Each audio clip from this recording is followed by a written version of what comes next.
제1장 폐허 속의 십자가. 겨울비가 내리던 날, 나는 언니의 흔적을 찾아 경기도 양평에 버려진 교회터에 서 있었다. 세빛교회.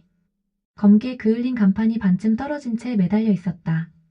1986년 여름 33명이 동시에 쓰러진 그곳. 언론은 폭염으로 인한 집단 열사병이라 보도했고 교회는 그해 겨울 문을 닫았다. 그리고 39년이 흘렀다. 언니가 실종된 지 정확히 1년.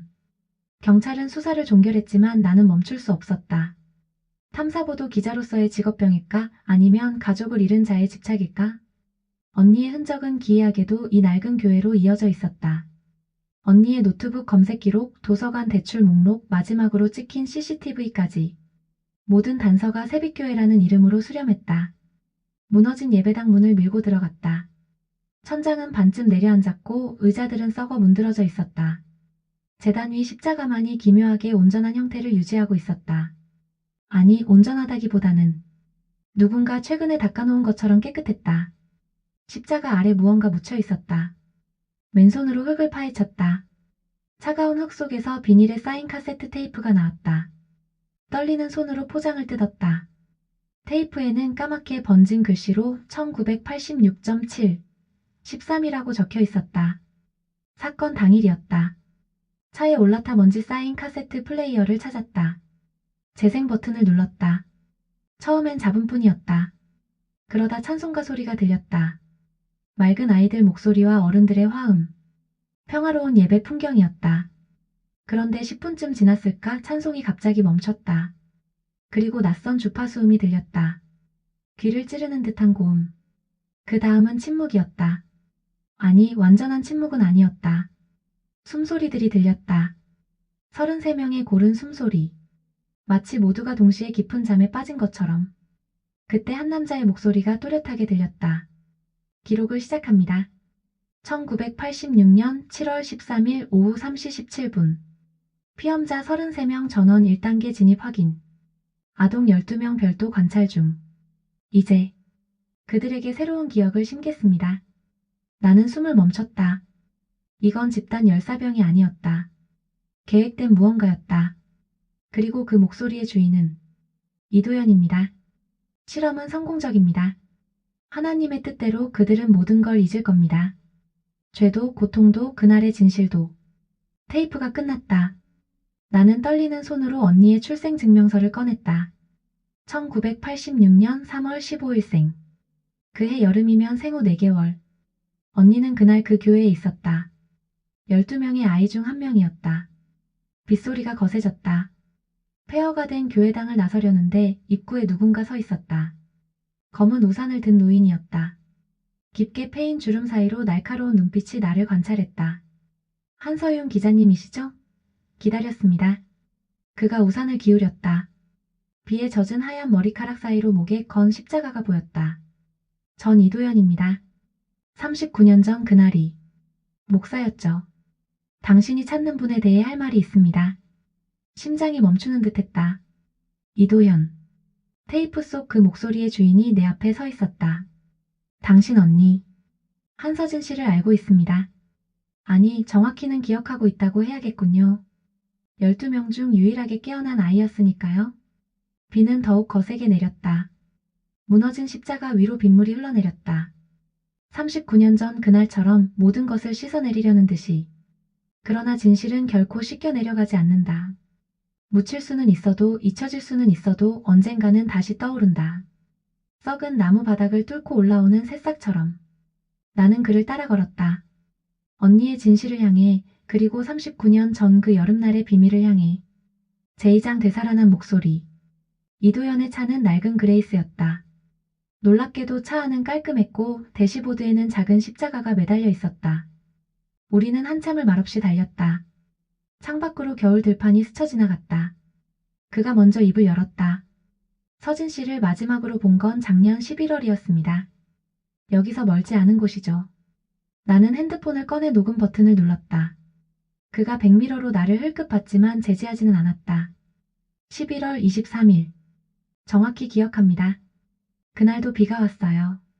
서진 씨가 찾아와서 물었죠. 왜 저만 기억하는 거죠? 왜 다른 아이들은 모두 잊었는데 저만. 차가 서서히 속도를 줄였다. 낡은 2층 건물 앞이었다. 은혜의 집이라는 간판이 보였다. 정신요양원이었다. 여기 누가 있습니까? 박영숙 집사님이 계십니다. 39년 전 그날 가장 먼저 쓰러진 분이죠. 그리고 서진 씨가 마지막으로 만난 사람이기도 합니다. 요양원 안은 소독약 냄새가 진동했다. 긴 복도 끝 병실로 안내받았다. 박영숙은 창가에 앉아 있었다. 한때는 풍성했을 머리카락이 이제는 하얗게 새어 있었다. 그녀는 허공을 보며 중얼거렸다. 노래가 멈췄어. 아이들의 노래가. 이도연이 그녀 곁에 앉았다. 놀랍게도 박영숙의 눈에 초점이 돌아왔다. 목사님, 오늘도 오셨네요. 영숙 씨, 이분은 서진이 동생입니다. 박영숙이 나를 봤다. 그녀의 눈동자가 크게 떨렸다. 갑자기 내 손을 움켜쥐었다. 차갑고 마른 손이었다. 서진이가 기억났어요. 그 애가 물었어요. 아줌마, 그날 무슨 일이 있었어요? 왜 엄마가 피를 흘리고 있었어요? 라고. 이도연의 얼굴이 굳어졌다. 영숙 씨, 진정하세요. 아니에요. 말해야 해요. 그 애가 기억한 건. 그날 교회 지하실에서 12명의 아이들이 본 것은. 박영숙이 갑자기 경련을 일으켰다. 간호사가 달려왔고 우리는 밖으로 나와야 했다. 복도에서 이도연이 한숨을 쉬었다. 10년 전부터 이러십니다. 그날 이후로 정상적인 삶을 사신 적이 없어요. 그날 지하실에서 무슨 일이 있었습니까? 이도연이 나를 봤다. 그의 눈에는 형언할 수 없는 감정이 서려 있었다. 죄책감인지 연민인지 아니면 두려움인지. 기자님은 진실을 알고 싶으십니까? 정말로? 당연합니다. 언니를 찾아야 합니다. 진실이 때로는 망각보다 잔인할 수 있습니다. 그가 주머니에서 낡은 사진 한 장을 꺼냈다. 1986년 여름 세빛교회 단체 사진이었다. 맨 앞줄에 12명의 아이들이 있었다. 그중 한 명 갓난아기를 안고 있는 젊은 여자가 보였다. 이 여자분이 서진 씨 어머니입니다. 그리고 이 아이가 서진 씨죠. 나는 사진을 자세히 들여다봤다. 어머니. 내가 한 번도 본 적 없는 얼굴이었다. 우리 가족 사진첩에는 언니와 내 어린 시절 사진만 있을 뿐 부모님 사진은 단 한 장도 없었다. 양부모님은 화재로 다 타버렸다고만 했었다. 어머니가 그날 교회에 계셨다고요? 네. 그리고 그날 이후로 실종되셨습니다. 경찰 기록에는 가출로 처리됐지만 머리가 어지러웠다. 언니의 실종, 39년 전 어머니의 실종, 그리고 그날의 사건. 모든 것이 연결되어 있었다. 서진 씨가 찾던 건 단순히 39년 전 기억이 아니었습니다. 자신의 어머니, 그리고 어머니에게 일어난 일의 진실이었죠. 핸드폰이 진동했다. 권태진이었다. 서윤아, 큰일이야. 방금 경찰서에서 연락 왔는데 양평 저수지에서 시신이 발견됐대. 신원 확인 중인데 나는 전화를 떨어뜨릴 뻔했다. 특징이 왼쪽 발목에 나비 문신이 있대.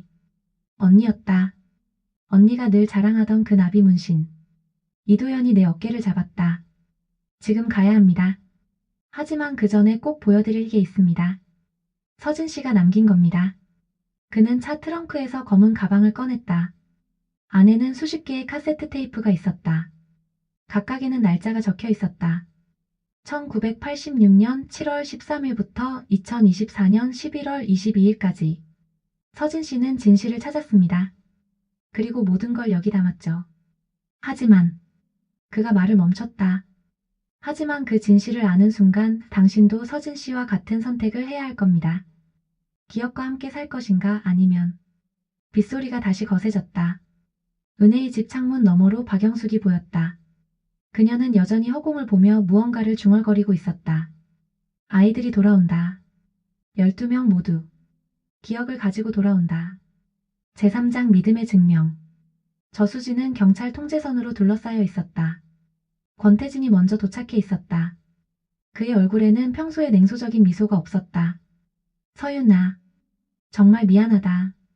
나는 고개를 저었다. 아직 확정된 건 아니었다. 나비 문신이 있는 사람이 언니뿐일 리 없었다. 그러나 형사가 보여준 소지품 봉투를 보는 순간 모든 희망이 무너졌다. 언니가 늘 끼던 은반지. 내가 20살 생일에 선물한 것이었다. 사인은요? 익사로 추정됩니다. 하지만 이상한 점이 있어요. 형사가 망설이다가 서류를 보여줬다. 시신의 상태로 보아 사망 시점은 약 2주 전인데 실종 신고는 1년 전이잖아요.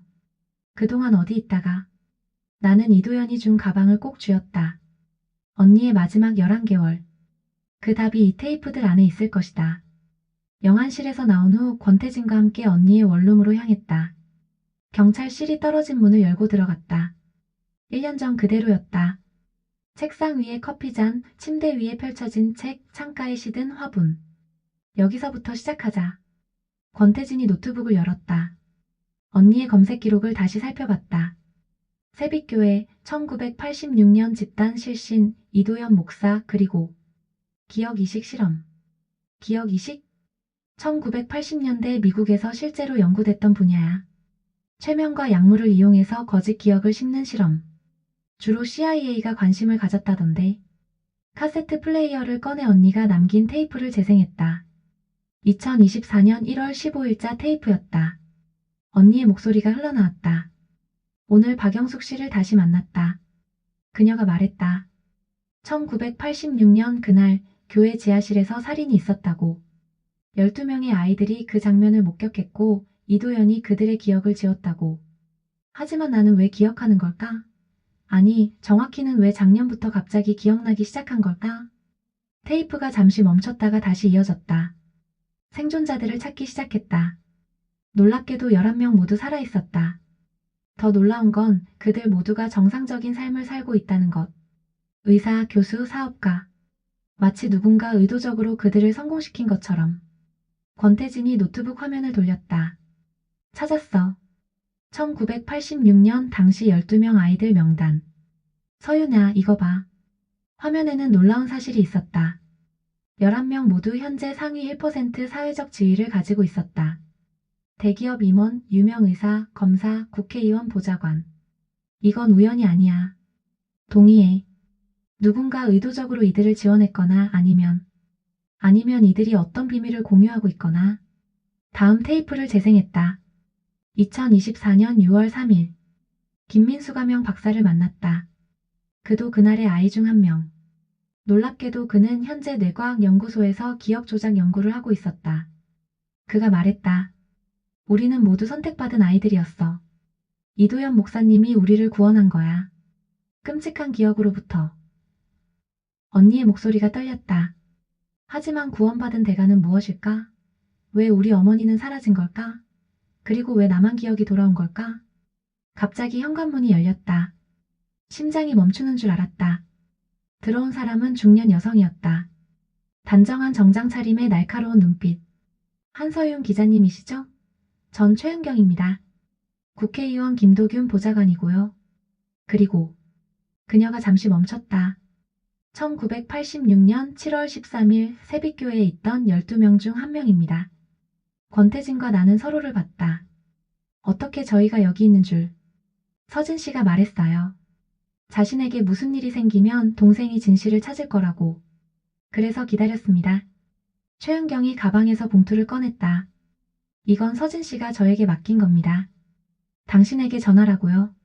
하지만 먼저 약속하셔야 합니다. 이 안의 내용을 알게 되면 당신도 우리와 같은 선택을 해야 합니다. 무슨 선택입니까? 침묵하고 보호받을 것인가 아니면 진실을 말하고 사라질 것인가? 봉투는 묵직했다. 안에는 사진들이 있었다. 1986년 7월 13일 교회 지하실 사진들. 그리고 그중 한 장에서 나는 숨을 멈췄다. 바닥에 쓰러진 여자. 피를 흘리고 있는 그녀의 얼굴이 선명했다. 언니가 가지고 있던 단체 사진 속 그 여자. 우리 어머니였다. 그리고 그녀 위에 서 있는 남자. 피 묻은 칼을 든 그의 얼굴도 선명했다. 이 사람은 네, 현재 이 나라의 최고 위층 인사입니다. 그리고 39년 동안 우리를 보호해준 사람이기도 하죠. 최은경이 쓴웃음을 지었다. 이제 아시겠어요? 왜 우리가 모두 성공한 삶을 살고 있는지. 왜 이도연 목사가 우리의 기억을 지워야 했는지. 그리고 왜 서진 씨가 사라져야 했는지. 빗소리가 창문을 두드렸다. 언니의 빈 방에서 우리는 39년 전 그 여름날의 진실과 마주하고 있었다. 권태진이 내 손을 잡았다. 서윤아, 이제 어떻게 할 거야? 나는 언니의 마지막 테이프를 꺼냈다. 2024년 11월 22일. 실종 하루 전 녹음이었다. 재생해야 해. 언니가 마지막으로 남긴 말을 들어야 해. 테이프가 돌기 시작했다. 언니의 목소리는 평온했다. 서윤아, 이 테이프를 듣고 있다면 넌 이미 진실을 알았겠지. 우리 어머니는 그날 살해당했어. 목격자를 없애기 위해서. 하지만 아이들까지 죽일 수는 없었나 봐. 그래서 이도현이 동원된 거야. 완벽한 기억 속어. 완벽한 은폐. 잠시 침묵이 흐르고 언니의 목소리가 이어졌다. 하지만 기억은 완전히 지울 수 없어. 특히 영혼에 새겨진 기억은. 나는 선택했어. 진실과 함께 사라지는 것을. 하지만 너는 다를 거야. 넌 기자니까. 넌 진실을 세상에 알릴 수 있으니까. 테이프가 끝났다. 최은경이 일어섰다. 결정하세요. 우리와 함께 침묵할 건가요? 아니면. 나는 언니의 은반지를 만졌다. 차갑고 단단한 금속의 감촉이 현실을 일깨웠다. 진실의 무게는 무거웠다. 하지만 침묵의 무게는 더 무거울 것이다. 제사장 치유의 집회. 1986년 7월 13일. 오전 10시. 과거가 스며들기 시작했다. 최은경이 건넨 또 다른 테이프를 재생하자 39년 전 그날이 눈앞에 펼쳐졌다. 화면이 아닌 음성만으로도 그날의 공기가, 습도가, 그리고 공포가 전해졌다. 이도현의 젊은 목소리가 들렸다. 당시 35, 정신과 전문의 자격을 포기하고 목회자가 된 지 3년째 되던 해였다. 주님은 우리의 모든 죄를 용서하십니다. 오늘 이 자리에 모인 여러분들은 특별한 은혜를 받게 될 것입니다. 죄의 기억으로부터의 완전한 자유, 그것이 바로 진정한 구원입니다. 찬송가가 시작됐다. 맑은 아이들 목소리가 어른들의 합창과 어우러졌다. 그런데 이상했다. 찬송가 선율 아래로 낮은 주파수음이 깔려 있었다. 일반인은 의식하지 못할 정도로 미세했지만 분명히 존재했다. 권태진이 노트북으로 음향 분석을 시작했다. 40Hz 미만의 초저 주파. 인간의 뇌파에 직접적인 영향을 미치는 주파수였다. 서윤아, 이것 봐. 이 주파수는 최면 유도에 사용되는 바이노럴 비트랑 똑같아. 최은경이 창밖을 보며 말했다. 빗줄기가 약해지고 있었다. 그날도 비가 왔어요. 장마철이었죠. 교회 지하실은 습했고 아이들은 따로 모여 있었습니다. 우리 부모들이 위층에서 특별 기도회를 하는 동안 그녀의 기억이 되살아나는 듯했다. 아니, 어쩌면 그녀는 처음부터 모든 걸 기억하고 있었는지도 몰랐다. 테이프는 계속 재생됐다. 오전 11시 30분. 찬송가가 멈추고 이도현의 설교가 시작됐다. 그의 목소리는 낮고 반복적이었다. 최면술사들이 사용하는 그 톤이었다. 여러분의 죄를 내려놓으십시오. 과거의 모든 것을 주님께 맡기십시오. 있는 것이 용서받는 것입니다. 그때였다. 테이프 속에서 비명이 들렸다. 여자의 비명. 그리고 아이들의 울음소리. 엄마, 엄마. 언니의 목소리였다. 생후 4개월 아기가 낼 수 있는 울음이 아니었다. 그렇다면 언니의 나이가 잘못 기록된 것인가? 최은경이 입을 열었다. 서진은 사실 1983년생이었어요. 기록이 조작된 겁니다. 그날 그녀는 3살이었죠. 말을 할 수 있는 나이였고 기억할 수 있는 나이였습니다. 충격이었다. 언니가 나보다 3살이 아니라 6살 위였다니. 테이프가 이어졌다. 혼란스러운 소리들. 뛰는 발소리, 무언가 깨지는 소리, 그리고 이도현의 다급한 목소리. 아이들을 데려와. 빨리. 약을 준비해. 그 다음은 침묵이었다. 10분간의 완전한 침묵. 그리고 다시 이도현의 목소리. 1단계 완료. 피험자들의 의식 차단 확인. 이제 기억 재구성을 시작합니다. 아이들은 더 강한 처치가 필요합니다. 권태진이 충격받은 표정으로 중얼거렸다. 이건 완전히 계획된 인체 실험이었어. 2024년 현재로 돌아왔다. 최은경이 핸드폰을 확인하더니 표정이 굳어졌다. 이도현 목사가 다시 집회를 연다고 합니다. 내일 저녁 새빛교회 터에서 39년 만에 화해와 용서의 시간이라고. 그녀가 우리를 봤다. 생존자 11명 전원에게 초대장이 갔어요. 그리고 한서윤 기자님께도요. 내 핸드폰이 울렸다. 모르는 번호였다. 받자마자 이도연의 목소리가 들렸다. 기자님, 내일 오시겠습니까? 마지막 진실을 보여드리겠습니다. 서진 씨가 왜 죽어야 했는지, 그리고 당신이 왜 살아야 하는지. 전화가 끊겼다. 최은경이 일어섰다. 그녀의 손이 미세하게 떨리고 있었다. 39년 전 이도연은 우리를 구했어요. 끔찍한 기억으로부터. 하지만 이제 그가 무엇을 하려는지 모르겠어요. 권태진이 언니의 일기장을 넘기다가 멈췄다. 서윤아, 이거 봐. 11월 22일 마지막 일기야. 거기엔 단 한 줄이 적혀 있었다. 모든 구원은 대가를 요구한다. 39년 전 우리는 기억을 지불했다. 이제 그가 요구하는 것은 무엇일까? 창밖으로 석양이 지고 있었다. 붉은 노을이 언니의 빈 방을 물들였다.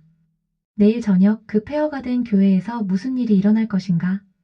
언니의 마지막 카세트 테이프가 하나 더 있었다. 날짜가 적혀있지 않은 테이프. 재생 버튼을 눌렀다. 그런데 언니 목소리가 아니었다. 낮고 걸걸한 여자 목소리였다. 서윤아, 네가 이 테이프를 듣고 있다면 이미 늦었을 거야. 미안하다. 엄마가 미안하다. 심장이 멎는 듯했다. 엄마. 39년 전 죽은 엄마의 목소리. 나는 죽지 않았어. 그날 이도연이 나를 숨겼어. 하지만 대가가 있었지.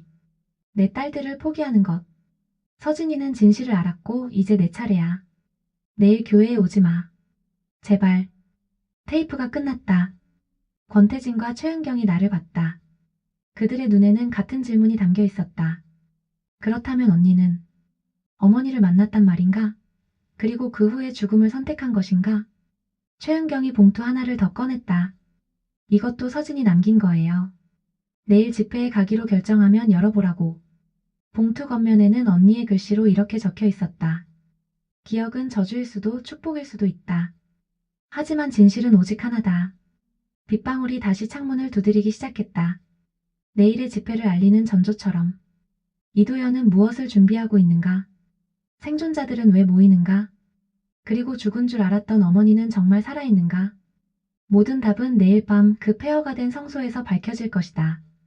나는 언니의 은반지를 빼서 내 손가락에 꼈다.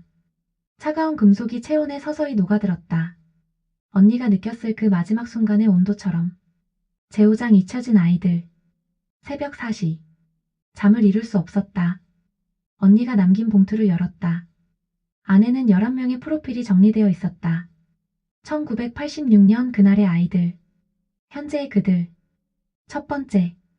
김민수. 현재 45세. 서울대 의대 교수이자 뇌과학연구소 소장. 기억 조작과 인지 재구성 분야의 권위자. 그의 논문 제목들이 소름 끼쳤다. 트라우마 기억의 선택적 억제 약물을 통한 기억 재편집, 집단 기억 조작의 신경학적 메커니즘. 두 번째. 박지영. 44세. 대형 로펌의 파트너 변호사. 주로 기업 비리 은폐와 화이트칼라 범죄 변호를 담당. 승률 97%.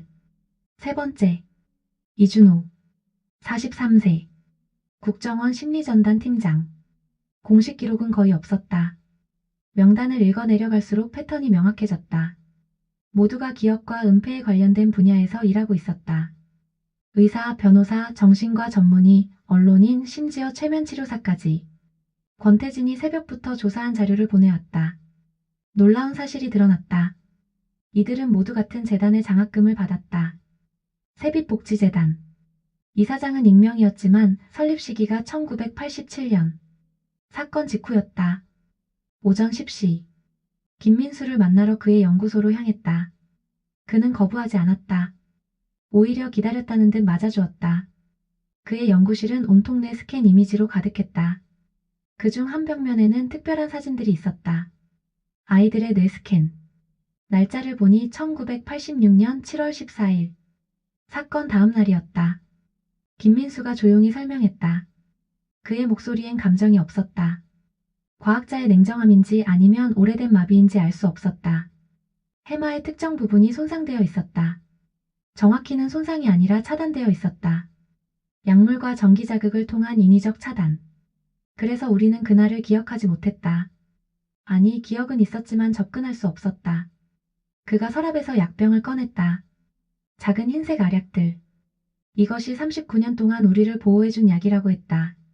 매년 정기검진을 가장에 투여됐다. 기억 차단을 유지하는 약물. 부작용은? 그가 쓴웃음을 지었다. 없다고 했다. 오히려 인지 능력이 향상된다고. 그래서 우리 모두가 성공할 수 있었다고. 하지만 서진은 달랐다. 작년부터 약물이 듣지 않기 시작했다. 왜인지는 그도 모른다고 했다.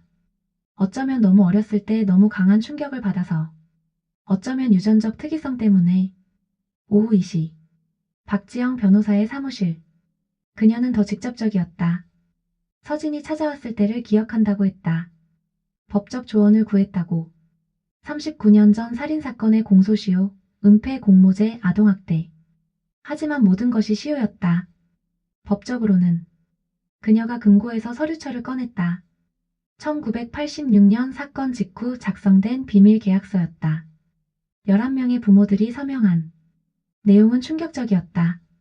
자녀들의 기억 치료에 동의한다. 치료의 대가로 평생 교육과 취업을 보장받는다.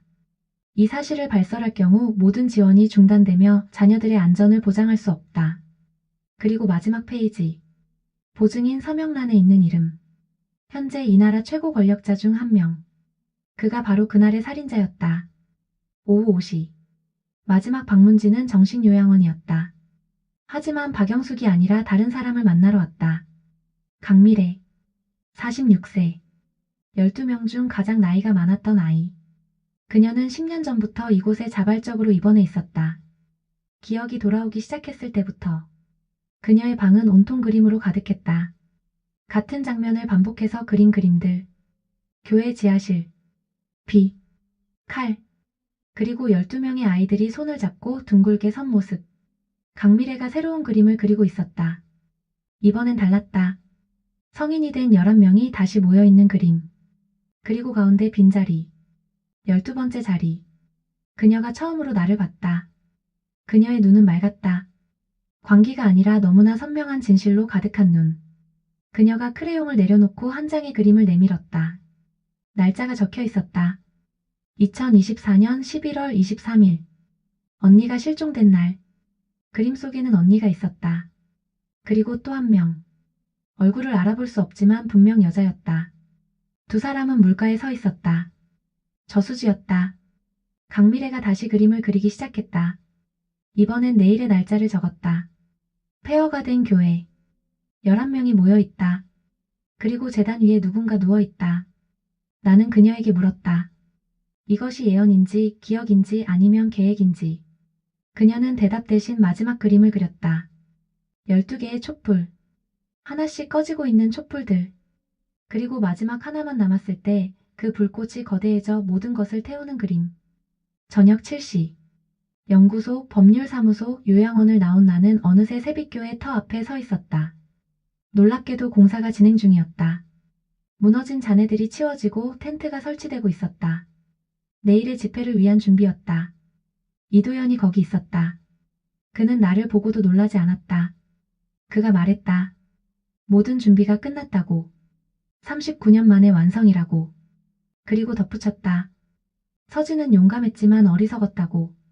진실을 안다고 해서 모든 것을 바꿀 수 있는 건 아니라고. 그가 내게 작은 상자를 건넸다. 열어보니 흰색 알약이 들어있었다. 선택하라고 했다. 이것을 먹고 평범한 삶으로 돌아가든지 아니면 내일 집회에 와서 모든 것을 목격하든지. 나는 약을 받아 주머니에 넣었다. 그리고 돌아섰다. 집으로 돌아오는 길. 권태진의 전화가 왔다. 놀라운 소식이었다. 11명이 모두 움직이기 시작했다고. 각자의 자리에서 각자의 방식으로. 마치 39년 동안 잠들어 있던 프로그램이 작동하기 시작한 것처럼. 그리고 또 하나. 저수지에서 발견된 시신이 언니가 아닐 수도 있다는 것. DNA 검사 결과가 아직 나오지 않았는데 치과 기록이 일치하지 않는다는 것. 그렇다면 그 시신은 누구인가? 그리고 언니는 어디에 있는가? 주머니 속 알약이 무겁게 느껴졌다. 망각의 약. 구원의 약. 아니면 또 다른 속임수. 내일 밤 10시. 39년 전과 같은 시각에 집회가 시작된다. 창밖으로 보름달이 떠오르고 있었다. 39년 전 그날 밤처럼. 제6장 기억의 열쇠. 밤 11시. 권태진의 연구실에 모여 테이프를 분석했다. 그가 발견한 것은 충격적이었다. 1986년 녹음 테이프의 음향 패턴을 정밀 분석한 결과 3개의 층위가 발견됐다. 첫째는 들리는 소리 마이너스 찬송가와 설교. 둘째는 40Hz 이하의 초저주파. 그리고 셋째는 20kHz 이상의 초음파. 인간의 가청 범위를 벗어난 이 주파수들이 특정한 패턴으로 조합되어 있었다. 더 놀라운 건 이 패턴이 최신 뇌과학 연구에서 발견된 기억속어 주파수와 정확히 일치한다는 점이었다. 1986년에는 존재하지도 않던 기술이었다. 권태진이 또 다른 파일을 열었다. 이도현의 과거 이력이었다. 1975년부터 1983년까지 공식 기록이 전무했다. 그러다 문득 한 가지 단서를 발견했다. 1979년 미국 CIA의 기밀해제 문서. MK-얼트러 프로젝트 참여 과학자 명단에 리 두마이너스 하이언이라는 이름이 있었다. MK-얼트러. 악명 높은 마인드 컨트롤 실험. LSD와 전기 충격을 이용한 기억 조작 프로젝트. 그리고 그 프로젝트에 한국 지부가 있었다는 소문. 새벽 2시. 최은경에게서 긴급 연락이 왔다. 그녀의 목소리는 떨리고 있었다. 그녀의 집 금고에서 발견한 것이었다. 그녀도 모르게 보관되어 있던 서류. 프로젝트 세빛이라는 제목의 문서였다. 1986년 작성. 작성자는 이도현. 그리고 승인자는 국가정보원 특수심리전 부서장. 문서 내용은 경악스러웠다. 목적 집단 기억 조작을 통한 사회 통제 실험. 대상 특정 범죄 목격 아동 12명. 방법 음향 주파수와 약물을 결합한 기억 재구성. 예상 결과 완벽한 기억 소거 및 재프로그래밍. 장기 계획 성인이 된 피험자들을 핵심 사회 위치에 배치. 그리고 마지막 페이지. 2단계 실행 2025년. 1세대 피험자를 통한 2세대 확산. 2세대. 우리의 자녀들을 의미하는 것인가? 새벽 4시. 국립과학수사연구원에 있는 지인을 통해 극비리의 정보를 입수했다. 저수지에서 발견된 시신의 DNA 분석 결과. 일치하지 않았다. 언니가 아니었다. 그렇다면 누구인가? 데이터베이스 검색 결과 30년 전 실종된 여성과 일치했다. 이름은 김영희. 1986년 당시 세빛교회 신도. 그리고 임신 3개월이었다는 기록. 퍼즐 조각들이 맞춰지기 시작했다. 그녀가 우리 어머니였다. 39년이 아니라 30년 전 실종. 그렇다면 그동안 어디에 있었나? 그리고 왜 이제 와서 시신으로 발견됐나? 오전 8시. 이도현의 과거 거주지를 찾아갔다. 양평의 외딴 저택. 지금은 버려진 곳이었다. 지하실로 내려갔다. 충격적인 광경이 펼쳐졌다. 의료 장비들, 수술대, 그리고 벽면 가득한 사진들. 12명 아이들의 성장 과정이 연도별로 정리되어 있었다.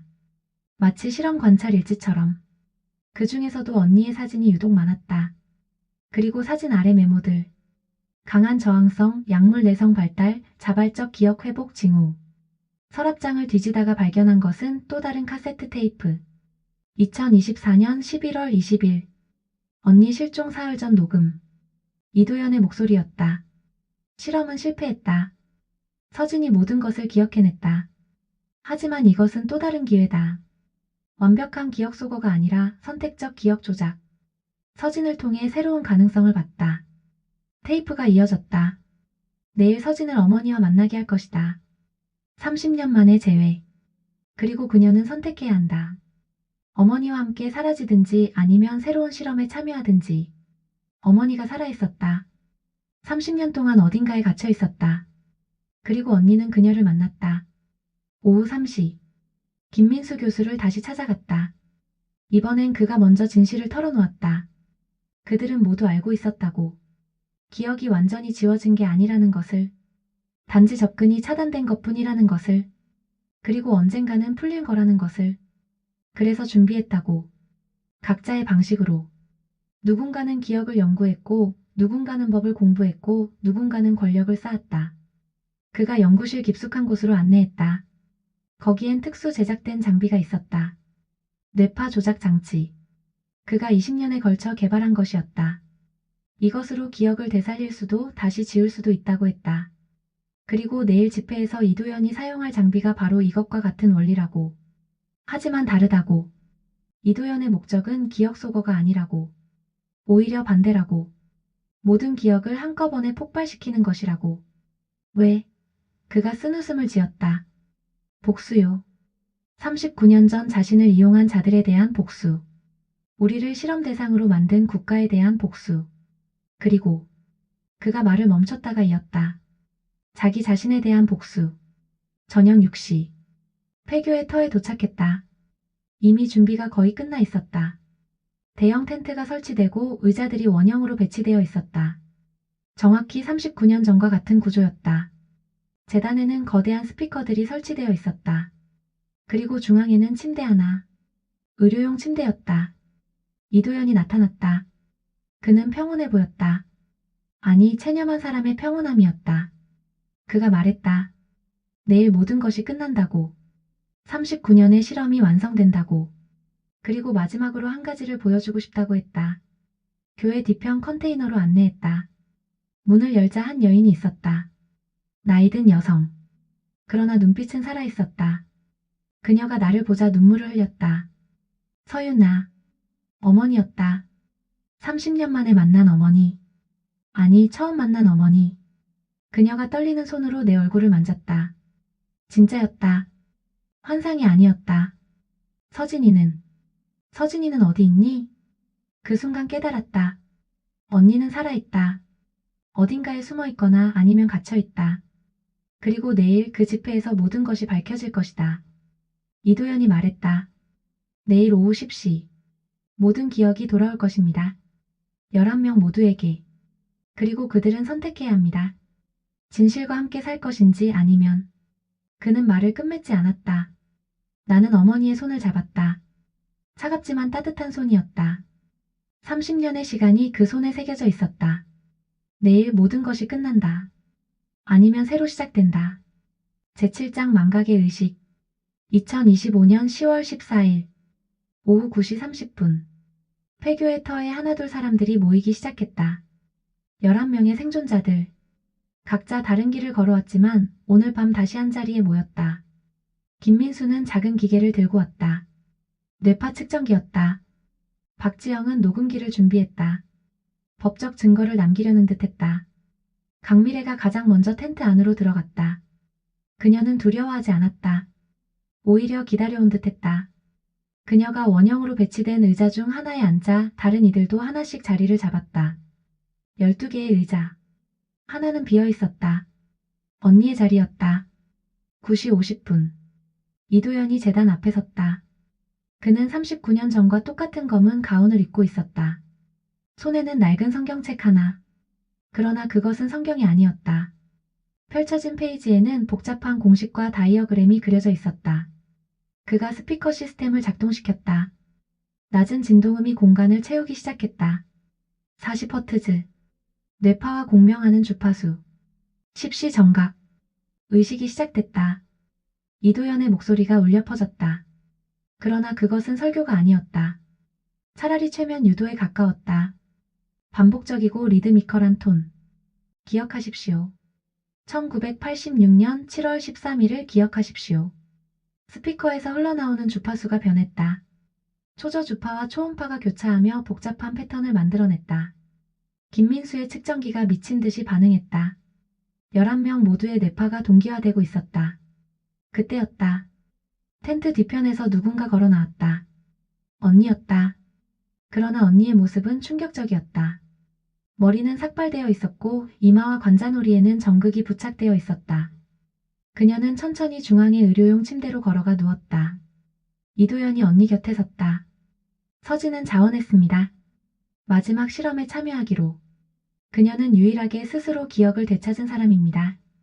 그리고 오늘 그녀의 기억이 열쇠가 될 것입니다. 기계들이 작동하기 시작했다.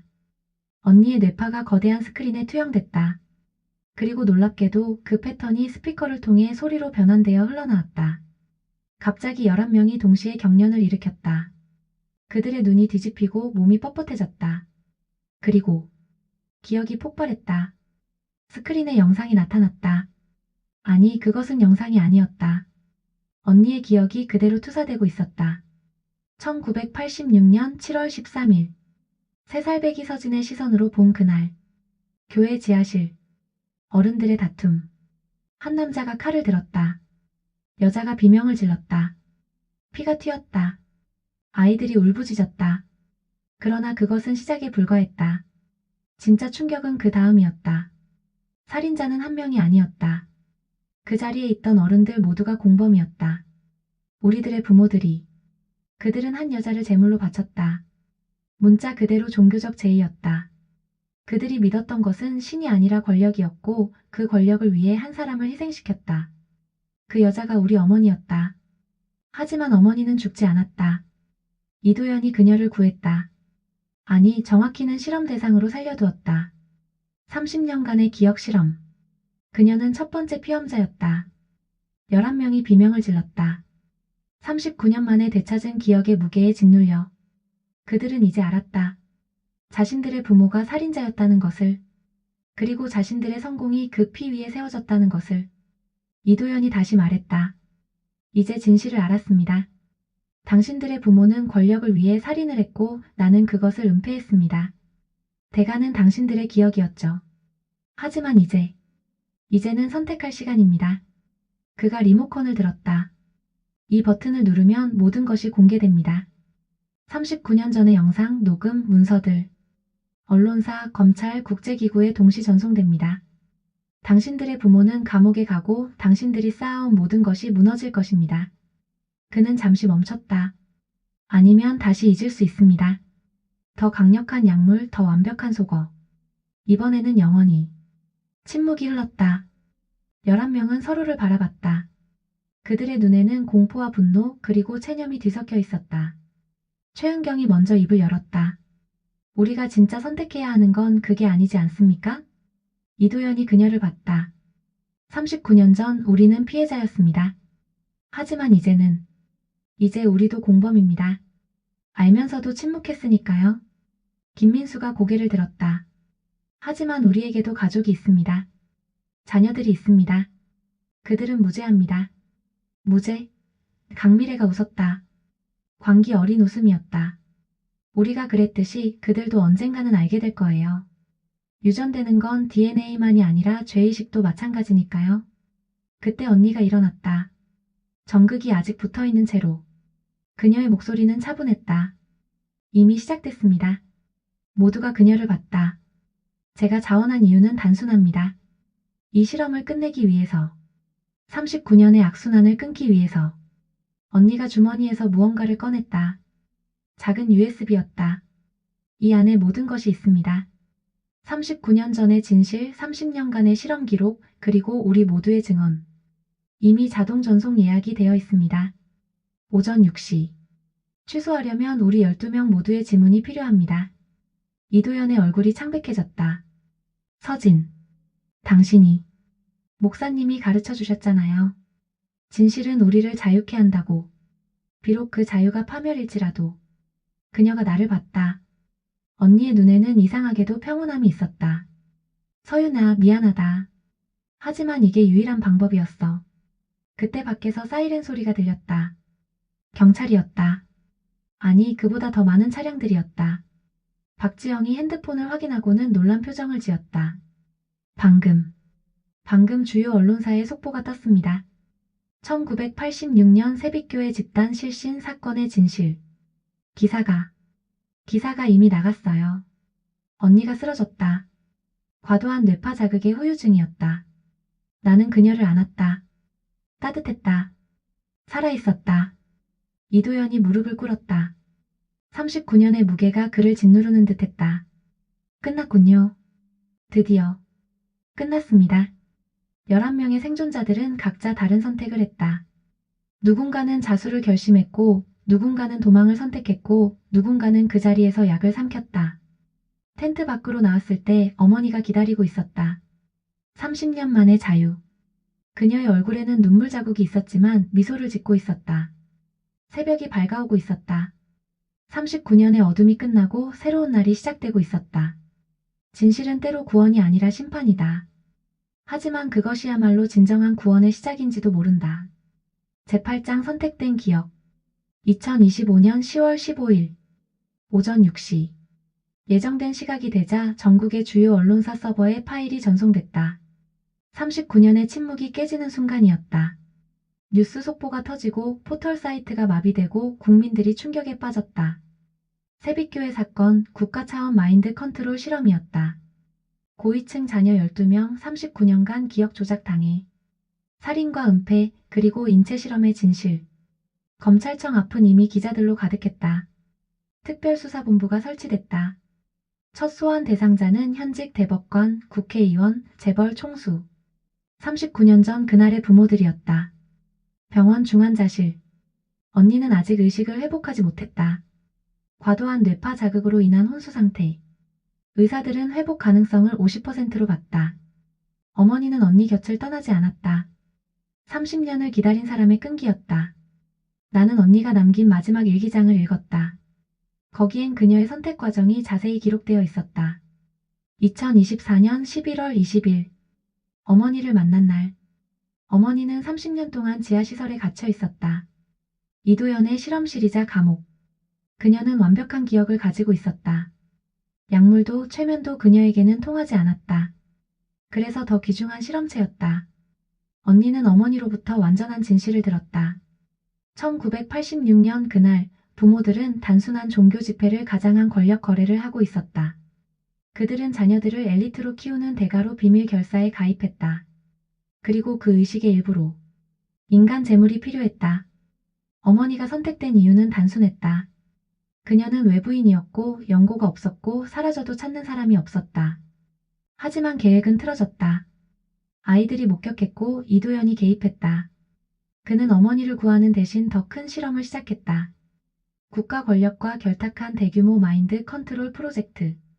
2024년 11월 22일. 결심한 날. 언니는 두 가지 선택지 앞에 있었다. 어머니와 함께 도망가 조용히 사는 것. 아니면 모든 것을 폭로하고 파멸을 감수하는 것. 그녀는 세 번째 길을 선택했다. 스스로를 미끼로 던지는 것. 자신의 뇌파 패턴을 매개로 다른 11명의 기억을 강제로 깨우는 것. 그리고 그들이 스스로 선택하게 만드는 것. 오후 2시. 이도연의 재판이 시작됐다. 법정은 만원이었다. 그는 모든 혐의를 인정했다. 39년간의 실험 데이터를 증거로 제출했다. 수천 페이지의 기록. 그것은 범죄의 증거이자 동시에 과학적 성과였다. 그가 최후 진술을 했다. 담담한 목소리였다. 자신은 도구였다고. 더 큰 시스템의 부품이었다고. 진짜 책임자들은 여전히 권력의 그늘에 숨어 있다고. 그리고 이런 실험은 계속될 것이라고. 다른 형태로 다른 이름으로. 11명의 생존자들 중 7명이 증인으로 출석했다. 나머지 넷은 이미 스스로 목숨을 끊었다. 진실의 무게를 견디지 못했다. 김민수는 자신의 연구 자료를 모두 공개했다. 20년간의 기억 연구. 그것은 아이러니하게도 피해자들의 치료에 쓰일 수 있는 자료였다. 박지영은 변호사 자격을 반납했다. 하지만 시민단체를 만들어 피해자 지원에 나섰다. 강미래는 여전히 요양원에 있었다. 하지만 이제 그녀의 그림은 달라졌다. 어둠이 아닌 빛을 그리기 시작했다. 최은경은 실종됐다. 마지막으로 남긴 메시지는 단순했다. 기억하되 용서합니다. 저녁 7시. 언니가 깨어났다. 기적이었다. 의사들도 놀랐다. 그녀의 첫마디는 의외였다. 배고파.